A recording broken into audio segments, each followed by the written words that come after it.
देखा होगा तो उन्होंने ये व्यक्त किया था कि हमें पूरी मेजॉरिटी मिल रही है, कंफर्टेबल मेजॉरिटी मिल रही है, तो भी, और वो आज सही होने दिख रहा है, तो भी हम सब हमारे घटक दलों को साथ में लेकर चलेंगे। जो भी एक आदमी भी जिसका जीत के आया है, ऐसे सांसद का भी हम दखल लेंगे, क्योंकि हमें पार्टी नहीं चलानी, हमें सरकार चलानी है और विकासशील सरकार चलानी है। और मैं एक बात और कहना चाहता हूं कि आज कांग्रेस के जिस बैकग्राउंड पर एक परंपरा, एक घरानेशाही का खत्म हो रहा है, वैसे लोगों की उम्मीदें नरेंद्र भाई से, भारतीय जनता पार्टी से और एनडीए से बहुत उम्मीदें बड़ी है। ये उम्मीदों पर खरा उतरने का दायित्व हमारे सब जीते हुए लोगों पर आया है। Okay Shyam ji, thank you, thanks so much, thanks to both of you joining us. Mister Om Tanvi, let us come to Rajasthan. You know, ये जो राजस्थान में it is there has been a almost 20% increase in the vote share for BJP from 2009 and nearly 10% from 2013 assembly elections. How do you explain? I mean, this is a complete wave. You know, there is no. It's just would you say it is the Modi way which has done all these things? No, not exactly Modi way. I would not say, because Vasundhara Raje was doing very hard before Modi. She was active, and she won. There was Modi factor also. Most of the places except South, I think, in North India, Central India, and Northeast. So Rajasthan is not an exception. But Vasundhara Raje's work, and it is a trend in Rajasthan that if a government comes in the state, then followed by parliamentary elections, in parliament the same result is occurred. You know, so it's not in anomaly with the past. Anil, how do you see this? How do you see this kind of a complete, you know, as far as Congress is concerned, you've never seen this kind of a debacle before. Yes. It will end up maybe with 70 seats or 75 seats. What do you attribute it to? We have to accept this complete rejection of Congress politics, number one. And number two, that You're calling it Congress politics? yes, of course. Of course, I'm quite conscious of it. So it's not just the problem with the government, it's also the problem with the party. Of course, politics combines government also, because the way you put your policies, the way you propagated the entire thing. But before that, I would like to say that all the people of India have this time given mandate for election of central government, and therefore you find more or less same kind of pattern everywhere. This won't be repeated in assembly election, may not be repeated in assembly election. So people have voted decisively to whatever they projected Modi as a very strong leader and this kind of thing. So people have accepted what the BJP offered. Om Tanvi ji, ये single party rule वापस आ गया है इस देश में, ये क्या sustain यही होगा इसके बाद? ऐसे ही सिंगल पार्टी रूल होगा? देखिए, ये कहना मुश्किल है कि नरेंद्र मोदी की जीत है वो भारतीय जनता पार्टी की भी जीत है। इसको इस ढंग से समझने की जरूरत है कि नरेंद्र मोदी ने ये चुनाव अपने बूते पे लड़ा और पार्टी के बहुत सारे दिग्गज थे, उनको घर भी बिठाया, कईयों को ऐसी जगह भेजा जहां वो हार गए, कई ऐसी जगह थे जिनको टिकट भी नहीं दिया, पार्टी से भी बाहर निकाला। तो सारी जीत जो है वो नरेंद्र मोदी की है। भारतीय जनता पार्टी का कहीं पर भी, बल्कि इससे उनके बीच में विवाद पैदा हुआ मुरली मनोहर जोशी के साथ में। उन्होंने कहा कि अब की बार भाजपा सरकार, तो उसको हटाना पड़ा, राजनाथ सिंह को हटाना पड़ा, अब की बार मोदी सरकार। तो क्या ये कहा जाए कि पूरे तरीके से वन मैन पार्टी बन गई है बीजेपी? अभी फिलहाल ये लगता है, मुझे ही लगता है कि नरेंद्र मोदी जीते हैं और वो बधाई के हकदार हैं। उन्होंने जितना परिश्रम किया है, लोगों में जितनी आशाएं जगाई हैं, जो सपने दिखाए हैं इस देश में, अब बुलेट प्रूफ वगैरह जो भी उन्होंने कि बुलेट ट्रेन और तमाम चीजें, लेकिन फिलहाल एक बार उन्होंने लोगों में ये भरोसा जगा दिया कि वो देश को बदल देंगे। लेकिन ओम थानवी, जब हम राजनीति की बात करें तो शायद समाज को भी नहीं भूले। हमें बार बार बताया गया कि एक नरेंद्र मोदी का ब्लॉक है जो कि वोट कर रहा है उन्हें, लेकिन एक एंटी नरेंद्र मोदी ब्लॉक भी बना, खासकर अगर बात करें अल्पसंख्यकों में मुसलमानों की। क्या आपको लगता है कि आज के दिन जो मुस्लिम वोट है भारत में वो इररिलेवेंट हो गया? देखिए, ये मैं बिल्कुल नहीं मानता हूं, और अगर ऐसा होता तो कई जगहों पर आपको बड़े बड़े धुरंधर जो भारतीय जनता पार्टी के हैं वो हारते हुए नजर नहीं आते। इसलिए ये कहना बहुत सरलीकरण होगा कि एक तरह की पूरे देश में लहर थी, या जैसा कि अमित शाह ने कहा कि सुनामी थी मध्य भारत में। This is some kind of a tsunami. We are not seeing this kind of a This we have not seen this but not throughout, but not results for a long लेकिन time. Om Thanvi but not throughout. After 30 years, we are seeing a single party rule back. But let us not forget that Rajiv Gandhi. नहीं, अनिल जी, हमें ये भी स्वीकार करना होगा कि पूरे देश भर में, खासकर अगर उत्तर प्रदेश को एक केस स्टडी के तौर पर लें, तो सीट वाइज अगर देखा जाए तो मुस्लिम समुदाय ने हर उस कैंडिडेट को वोट किया जो कि बीजेपी के कैंडिडेट के सामने मजबूत नजर आ रहा था। उस सबके बावजूद अगर 65 से ऊपर सीटें निकलती हुई नजर आ रही हैं बीजेपी, साफ तौर पर एक तरह का जो वोट है वो इररिलेवेंट लग रहा है। नहीं, मुझे एक बात इसमें जोड़ना है कि ये अभी बाद में पता चलेगा कि मुस्लिम ने उस तरह से टैक्टिकल वोटिंग कंसोलिडेट होकर किया कि नहीं किया। वी आर क्वाइट डाउटफुल क्योंकि आम पार्टी नहीं थी और यूपी के जब आप संदर्भ लेते हैं तो एसपी और बीएसपी मुस्लिम लोग उनके भी समर्थक रहे हैं ट्रेडिशनली, इसलिए उन्होंने कैसे किया ये मुश्किल है। लेकिन मैं एक बात आपको कहना चाहता हूं कि राजीव गांधी ने 404 सीटें जीती थी, 404। उससे पहले किसी ने उतनी सीटें नहीं जीती थी, नेहरू ने भी नहीं जीती थी। उसके बाद 194 पे आ गए थे। देखा कि गुजरात में एक तरह से कई बार इस पर आर्टिकल्स भी लिखे गए, विश्लेषण भी हुआ कि जो मुस्लिम वोट है वो पूरी तरह से इररिलेवेंट हुआ है। कम से कम असेंबली इलेक्शन में पिछले 10 साल में ये देखा गया है, एक भी मुस्लिम कैंडिडेट को टिकट नहीं दिया गया। यूपी में भी फिर वही फॉर्मूला अपनाया गया बीजेपी के जरिए कि पूरे 80 सीटों में से एक भी कैंडिडेट को टिकट नहीं दिया बीजेपी ने। उसके बावजूद इतनी सीटें उनकी आना, साफ तौर पर आपको नहीं लगता जो बात मैं कह रही हूँ? देखिए, भारतीय जनता पार्टी के लिए तो मुसलमान इररिलेवेंट है, ये तो ठीक है, लेकिन इस देश की राजनीति में इररिलेवेंट है। इससे आपको इस ढंग से भी देखना चाहिए कि जीतना एक, लेकिन दूसरे नंबर पे कौन आता है, तीसरे नंबर पे कौन आता है, किसके साथ में कितना मतदाता गया है। दूसरी बात जो अभी डॉक्टर साहब कह रहे थे कि आप देखिए भारत में जब 404 सीट जैसा अगर कोई फिनोमिना आता है, 10 साल से कांग्रेस की सरकार से उगताए हुए लोगों ने गुस्सा भी है और इसके अलावा एक उम्मीद भी है, और उम्मीदें जिस ढंग से जगाई गई हैं और जितना परिश्रम किया गया है, बल्कि कहना चाहिए कि पहली बार चुनाव में किसी एक नेता की मार्केटिंग ब्रांडिंग इस ढंग से की गई है जो हमने कभी देखा नहीं। इस पे इतना करोड़ रुपया खर्च किया गया, तो लोगों में एक उम्मीद की किरण जगा दी गई है, इसलिए जो है उनको इतना जबरदस्त समर्थन मिला है। लेकिन मैं बार बार कहता हूं कि समर्थन उनको तेलंगाना में नहीं मिला, आंध्र प्रदेश में नहीं मिला, केरल में नहीं मिला, तमिलनाडु में नहीं मिला, यानी वेस्ट बंगाल में नहीं मिला। यानी ये कहना कि अगर लहर या सुनामी आप कहते हैं, एक पार्टली कहना उचित होगा। सारे देश में आवश्यकता आशाएं जगा, अगले चुनाव में फिर सारे देश में वो छा जाए और 10 साल तक राज करें, 15 साल तक राज करें। विश्लेषण तो हमारा जारी रहेगा फिलहाल, लेकिन रविंद्र शेनोर हमारे साथ मौजूद है। गिरीश, इस बीच अपने संवाददाताओं का रुख भी जरूर कर लेते हैं। रविंद्र शेनोर, क्या आप मुझे सुन सकते हैं? जी हाँ रविंद्र, ये बताइए कि फिलहाल मैं ये खबर पढ़ रही हूँ कि मेधा पाटकर ने एक कंप्लेन जो है वो चुनाव में धांधली की दर्ज कराई है, और फिलहाल हमारे सामने तो इस तरह का ट्रेंड आ रहा था कि वो जीतती हुई नजर आ रही है। ये कंप्लेन किस बात की है, किस बात की ये शिकायत है?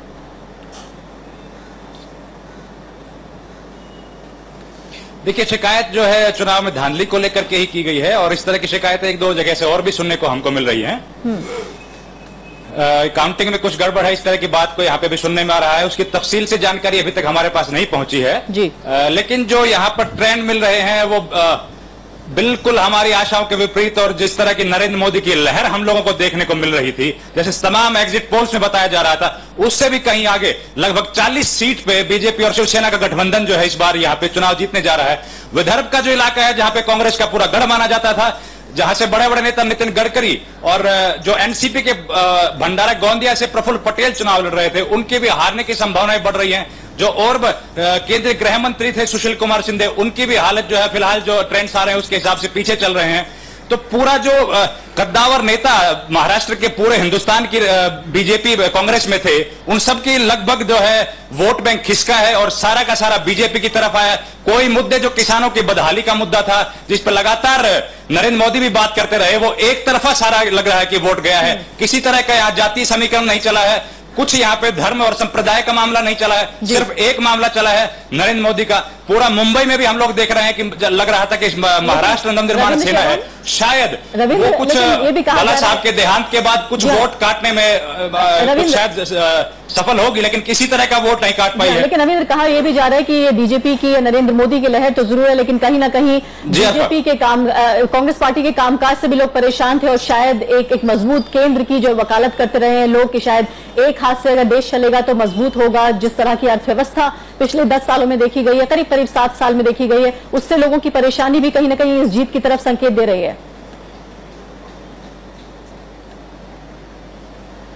बिल्कुल ठीक बात है। लगातार 10 साल से कम पिछले 5 साल से यूपीए 2 आया है, उसमें लगातार घोटाले और इस तरह के फाइनेंशियल जो अनियमितताएं थी उसकी बातें लगातार हावी रही। मिस गवर्नेंस की बात हावी रही कि प्रधानमंत्री को वीक माना गया। इन सब चीजों का असर जो है, कभी भी भ्रष्टाचार के खिलाफ कांग्रेस नेतृत्व में खुल के कोई स्टैंड नहीं लिया। इन सब का असर शायद जमीन पर हम लोगों को देखने को मिल रहा है। उसका असर यही है कि जैसे यूपी जैसे स्टेट है जहां पे ऐतिहासिक तौर पर बीजेपी ने आज पहली बार इतनी लीड हासिल की है, और महाराष्ट्र जो नंबर 2 पे आता है हिंदुस्तान में लोकसभा की संख्या के हिसाब से, उसमें दूसरे सबसे अधिक सीट लेकर के इस बार जो है बीजेपी और शिवसेना का गठबंधन आ रहा है। इसका किसी तरीके से हम लोग विश्लेषण फिलहाल नहीं कर पा रहे हैं कि ये जीत जो है क्या रविंद्र, कि कांग्रेस विरोधी जीत है कि नरेंद्र मोदी के समर्थन में इतना भाग। हमारे साथ कुछ मेहमान भी जुड़े हैं, क्या आप उसे कंफर्म कर सकते हैं कि मेधा पाटकर जो है वो आगे चल रही है या जीत चुकी है? क्या ये नतीजा आ चुका है? देखिए, हमारे अभी नतीजा नहीं आया है, आधिकारिक घोषणा अभी नहीं हुई है, लेकिन जो अंतिम जो हमारे पास ट्रेंड्स आए थे उसमें मेधा पाटकर आगे चल रही थी, लेकिन फिलहाल वहां पे काउंटिंग रोक दी गई है। अधिक तफसील से जानकारी अभी इतनी ही हमारे पास आ पाई है। जी हाँ, बात करिए मेहमानों से अपने रविंद्र।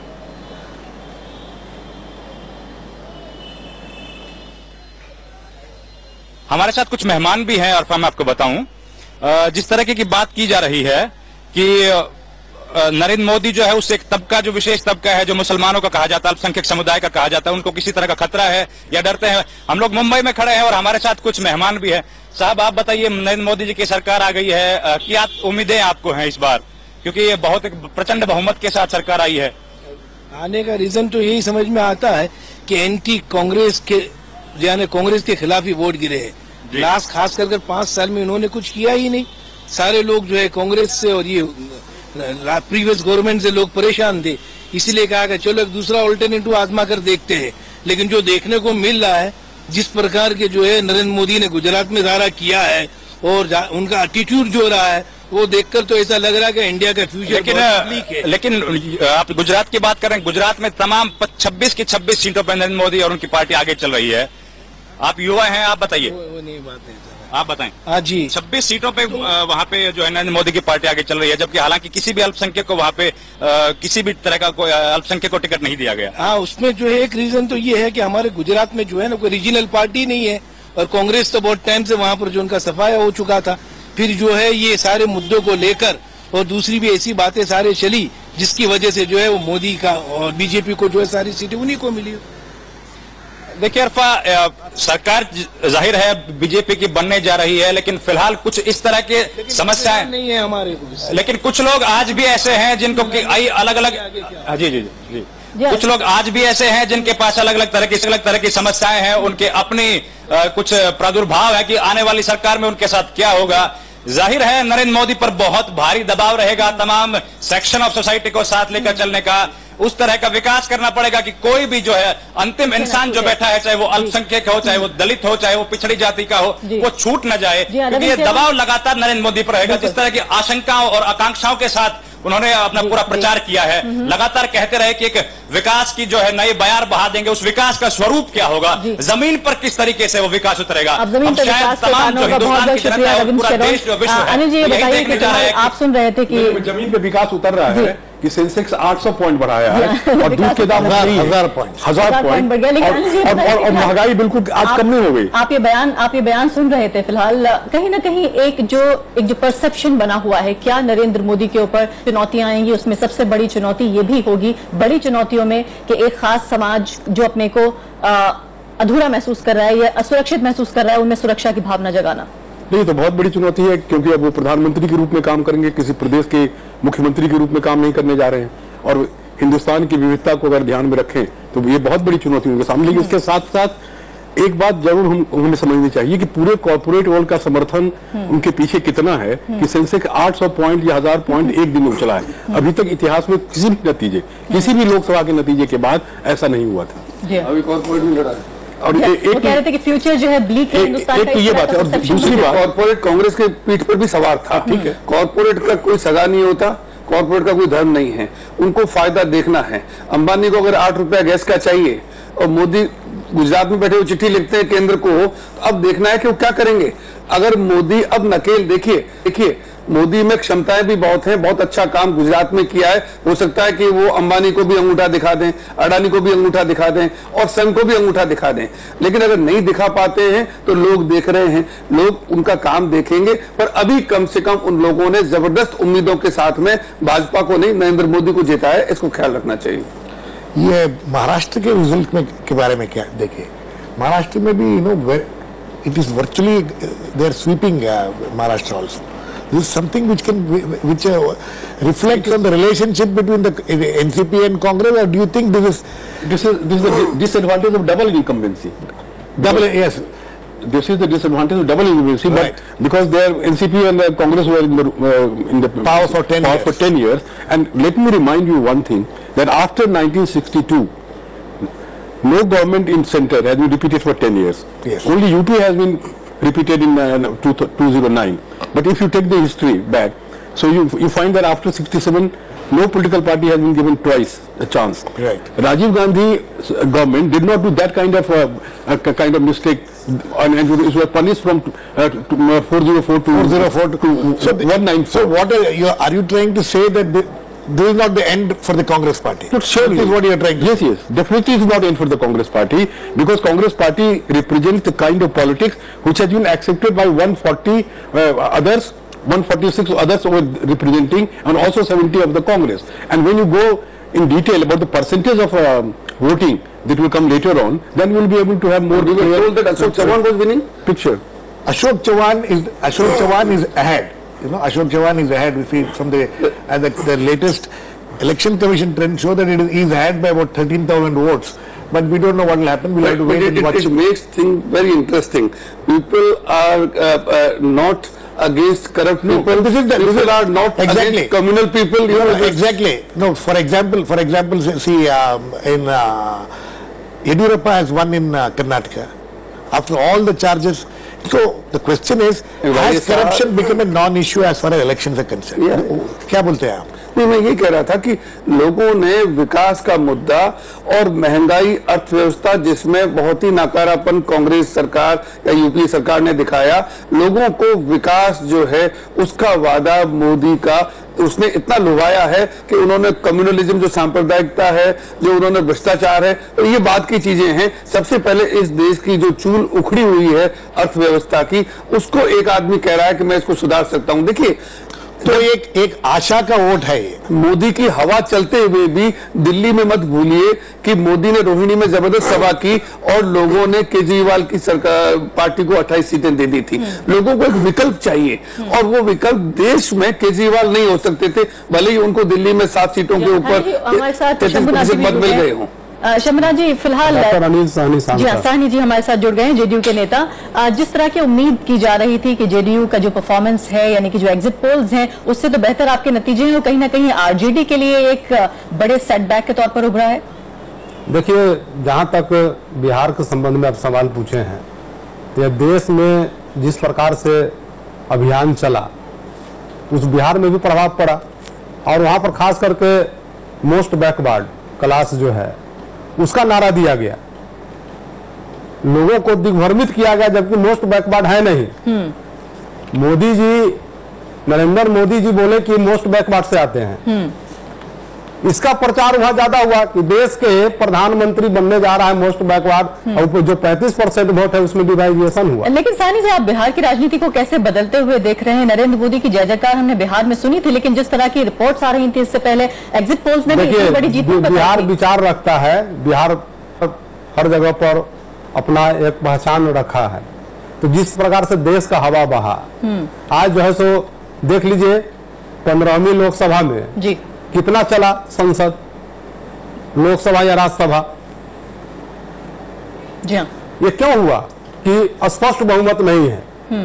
तो बिहार से अगर उनको स्पष्ट बहुमत दे दिया तो उनको तो अब चुनौती है कि देश में महंगाई कैसे कमेगा। आपकी तरफ ओम थानवी जी, कई महत्वपूर्ण सवाल उठ रहे हैं, ये नतीजे जिस तरह से हमारे सामने ये ट्रेंड्स आ रहे हैं कि क्या देश की राजनीति जितनी बड़ी तादाद में सीटें मिली हैं, जैसा मैंडेट मिला है, कि क्या वाकई ये एक नया अध्याय है भारत की राजनीति में, कि जो हमारे क्षेत्रीय नेता हैं, जो केंद्र में अपनी भूमिका देखते रहे हैं पिछले करीब 2 दशकों में, कांग्रेस पार्टी को भी ये समझने में बहुत वक्त लगा कि भारत जो है वो कोalition पॉलिटिक्स में दाखिल हो चुका है, क्या वापस वो एरा आप देख रहे हैं जब कोalition से पहले का दौर था?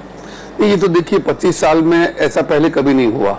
अब अगर हम इस गठबंधन की राजनीति से निजात पाते हैं, निजात इसलिए कि गठबंधन की राजनीति में जब लोगों को काम नहीं करना था या निकम्मापन सामने आया, तब हमेशा ही कहते रहे कि देखिए हमारे सामने मजबूरी है, राजा का हो चाहे कॉमनवेल्थ का हो। जब जब हुआ तो हमारे सबसे ईमानदार प्रधानमंत्री कहते थे कि क्या करें, ये तो हमारा जो है कोलिशन की वजह से हमको ये है।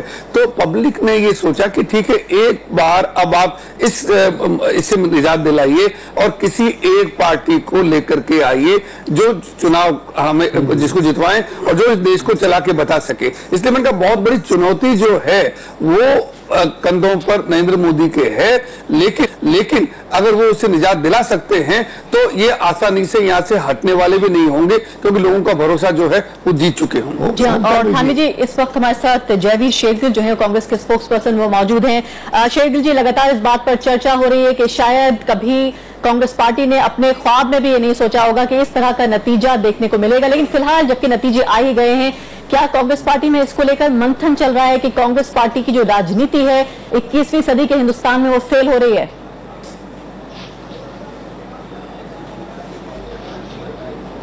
देखिए, जब भी कोई हार होती है या डिफीट होती है, उसकी एक है वो आपको एहसास दिलाती है कि आपके जो प्लान्स थे वो फुल प्रूफ नहीं थे। आपको अपने प्लान्स रीबिल्ड करने पड़ेंगे और दोबारा अपने लक्ष्य की तरफ चलना पड़ेगा। हम हारे जरूर है, कांग्रेस पार्टी खत्म नहीं हुई है। 1967, 77 के में भी जो रिजल्ट, हम दोबारा खड़े हुए होंगे। दूसरा, जो जनता का जनादेश है, हम उसको स्वीकार करते हैं। उनका संदेश लाउड एंड क्लियर हमने सुन लिया है। हम उस पर काम करेंगे, जो कमियां रह गई हैं उसकी पूरी करेंगे और डट के 2019 में वापस पूरे बहुमत से वापस आएंगे। नहीं, क्या एक विचारधारा का और एक और बात मैं कहना चाहूंगा, जो बीजेपी ने जहां बीजेपी ने एक ऑपोजिशन का रोल प्ले किया। जी हाँ, एक विचारधारा के तौर पर भी क्या एक शिफ्ट देखने को मिलेगा? क्या वाकई आप लेफ्ट की तरफ झुकते हुए नजर आ रहे हैं? कई तरह की खबरें ये भी आ रही हैं कि जो मंथन हो रहा है उसमें ये भी बात शामिल हो रही है कि आप जो है वो लेफ्ट की तरफ झुकेंगे। जो एक खास तबका है कांग्रेस पार्टी में जिसका एक तरफ झुकाव था, कहीं ना कहीं वो लोग साइड लाइन होंगे। क्या मंथन में ये बात शामिल है? नहीं, बिल्कुल ऐसी कोई मंथन में कोई बात शामिल नहीं है। आप हमारे पिछले 10 साल का उठा लीजिए और आगे भी वही रहेगा। हमने समाज के हर पहलू, हर क्षेत्र का विकास बराबरी से किया है, चाहे वो राइट विंग, लेफ्ट विंग सोच हो या सेंटर सोच हो, वो इममटीरियल है। देश का विकास पहले है। तो इसमें ऐसा कोई मंथन नहीं हो रहा है कि हमें एक आइडियोलॉजिकल चेंज या जैसे पार्टी सोचती है। पार्टी की सिर्फ एक सोच है, जनता के लिए काम करना, हर क्षेत्र में काम करना, हर तरह उन्नति लानी, और हम उस पर ही काम करेंगे। जी हाँ, और फिलहाल श्रीकांत शर्मा भी हमारे साथ जुड़ गए हैं बीजेपी से, उनसे भी बात कर लेते हैं। श्रीकांत जी, जितनी सारी सीटें आई हैं, जितना बड़ा मैंडेट मिला है, उतनी बड़ी जिम्मेदारी भी है। पहले 100 दिन आपके लिए काफी चुनौतीपूर्ण होने जा रहे हैं।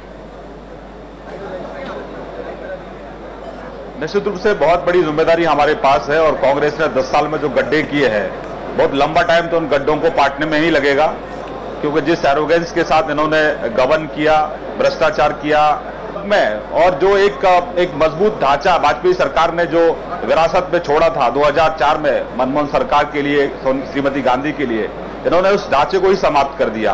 और आज पूरी दुनिया में आज हमारी इकोनॉमी को लेकर, हमारी पॉलिसीज को लेकर पूरी तरह से लोगों में हताशा है। लेकिन ऐसा बड़ी तो नहीं है, जिम्मेदारी है, बड़ी चुनौती हमारे सामने है। श्रीकांत जी, ऐसा तो नहीं है कि ये एरोगेंस जो है वो बीजेपी के अंदर नजर आए, जिस एरोगेंस की शिकायत आप कांग्रेस पार्टी से कर रहे हैं, क्योंकि इतना बड़ा मैंडेट तो बहुत सारे दिनों में, बहुत सारे चुनावों में नहीं देखने को मिला है। देश की जनता बहुत जागरूक है, और जिस तरह से लोगों ने इस परिवारवाद को नकारा, वंशवाद की राजनीति को नकारा, अहंकार को नकारा और इसके नेगेटिव कैंपेन को नकारा, हमने पॉजिटिव काम किए हैं। हम अपने पॉजिटिव कैंपेन को लेकर जनता की अदालत में थे। हमारे पॉजिटिव चीजों को हमने अच्छा काम किया। एनडीए के कार्यकाल में अच्छी सरकारें हमारा अच्छा काम कर रही हैं, जिन राज्यों में हमारी सरकारें हैं, और इसी आधार पर लोगों ने हमें मैंडेट दिया है कि इन पर भरोसा आप कर सकते हैं। श्रीकांत जी, एक बहुत महत्वपूर्ण बात, बहुत अच्छा है। जी हाँ श्रीकांत जी, एक बहुत महत्वपूर्ण बात जो लगातार उठाई जा रही है वो है कॉर्पोरेट मनी को लेकर। वो पैसा जो कॉर्पोरेट से आपको मिला है, एक पार्टी को मिला, खासकर एक आदमी को मिला, एक शख्सियत को मिला, नरेंद्र मोदी का नाम लेना चाहूंगी मैं, कहीं ना कहीं ये दबाव लोगों के अंदर नजर आ रहा है कि बीजेपी पर दबाव होगा इस पैसे को वापस करने का। कहीं ना कहीं जो पॉलिसीज हैं वो इस तरह की बन सकती हैं जो गरीबों के खिलाफ हो। क्या ऐसा होगा कि वोट गरीब का मिला लेकिन वापस जो होगा वो कॉर्पोरेट को होगा? देखिए, मैं इस आपके आरोप को खारिज करता हूं और किसी पत्रकार को इस तरह के आरोप लगाना बिल्कुल नहीं चाहिए। आपने कहीं ना कहीं कांग्रेस की भाषा को आप यूज कर रही हैं। विपक्ष हमेशा इस तरह के आरोप लगाता रहा है। क्या सबूत है आप लोगों के पास तरीके के? अनर्गल दुष्प्रचार पूरे देश भर में कांग्रेस ने किया, भ्रष्टाचार आपने किया, 1,40,000 करोड़ का घोटाला आपने किया, 1,46,000 का किया। अडानी के हवाई जहाज लिए नरेंद्र मोदी नहीं घूम रहे थे? अच्छे दिन आने वाले हैं, एक मजबूत नेतृत्व आ रहा है, एक ईमानदार आदमी आ रहा है। हमारा पॉजिटिव कैंपेन था। हमारे राज्यों में 18% कृषि की विकास दर है, 16% औद्योगिक विकास दर है। हमारा गुड गवर्नेंस पे ट्रैक रिकॉर्ड बहुत अच्छा है। हमने अंतर्राष्ट्रीय स्तर की सड़कें अपने राज्यों में बनाई। एनडीए के कार्यकाल में पूरे देश भर में सड़कों का जाल बिछाया गया। तो लोगों को हमसे उम्मीद है, लोग हम पर भरोसा कर रहे हैं, हम पर विश्वास कर रहे हैं। श्रीकांत जी, आप ये भी चाहेंगे, कांग्रेस ने लोगों आप ये भी चाहेंगे आज हम सब कुछ आपको बातें स्वीकार कर लें। चलिए, जीत आपको मुबारक बहुत बहुत, लेकिन कम से कम जो विश्लेषण है, जो सच्चाई है, जो फैक्ट्स हैं, उनको स्वीकार करते हुए चलने की उम्मीद आपसे जरूर की जाएगी। बहुत बहुत शुक्रिया आपका और साथ ही शेरगिल जी का भी शुक्रिया। Okay, mister Om Tanvi and Anil, no, there's a very interesting information which you have got. Vote share of Aam Aadmi Party, 33.4% in Delhi. The vote share in Delhi. Yes. And in Punjab it's 24.1%, Chandigarh 24.8%. You know, how do you look at this emergence of the Aam Aadmi Party? It may be in only 3 states. They have got some more than 4% in Haryana, and you know, in some other states also, in 2% in Mizoram and all. Maharashtra, they have not been able to get as much as they thought, except for just 2%. But in Delhi and Punjab, it's a huge. It's a good start, you know. Convinced, it is not a conventional party. Basically, I will rather say that it is an idea. It's an idea only, and still they have formed a party. They won here, they formed the government, and they left the government. And one challenge is Narendra Modi in Banaras. I am not sure, but I thought that he could be number 2. Arvind Kejriwal. If he is number 2 there, I think it's achievement there. You are asking about yes. Banaras is number 2. Modi has won, but number 2. Number 2 is Arvind Kejriwal. So it's an achievement, you know. So in the initial stage of a party, and the vote share you have just told, and all the 7 seats in Delhi, if they are number 2, they have 33.34% of the votes. I think we should not just write it off. आपको लगता है राजनीतिक आंदोलन जिससे उम्मीद की जा रही थी, लोगों की आकांक्षाएं थी, काफी हद तक एक बड़ा तबका जो जुड़ गया था, प्रोफेशनल्स की खासकर हम अगर बात करें, उनको फिलहाल उस हद तक आशा जो थी, उन्होंने क्या किया है कि जल्दबाजी की। मेरा ये मानना है कि अभी राष्ट्रीय स्तर पे उनको पंख पसारने की जरूरत नहीं थी। दिल्ली में वो अपनी जगह बना चुके थे, पांव जम रहे थे, और अचानक उनको थोड़ी सी महत्वाकांक्षा जागी। और खासकर वाराणसी पे जितना फोकस किया शायद वो गैर जरूरी था। नहीं, वाराणसी महत्वाकांक्षा का कारण पूरे देश में बेटा वो लोग महत्वाकांक्षा जगाए हुए तो उनके साथ हो गए। नहीं, लेकिन थानवी जी को मैं ये नरेंद्र मोदी को चुनौती करके पूरे आम आदमी के कैंपेन का फायदा किसको हुआ? पॉलिटिकल फायदा बीजेपी को हुआ, चाहे आम आदमी पार्टी के इंटेंशन जो भी हो, लेकिन उसके बीजेपी कहेगी कांग्रेस को हुआ। देखिए, ये नहीं, कांग्रेस कैसे कहेगी? बहुत पता है, बहुत महत्वपूर्ण जो बिंदु हैं उन पर हम चर्चा करेंगे इस छोटे से ब्रेक के बाद। उनके चलते बीजेपी को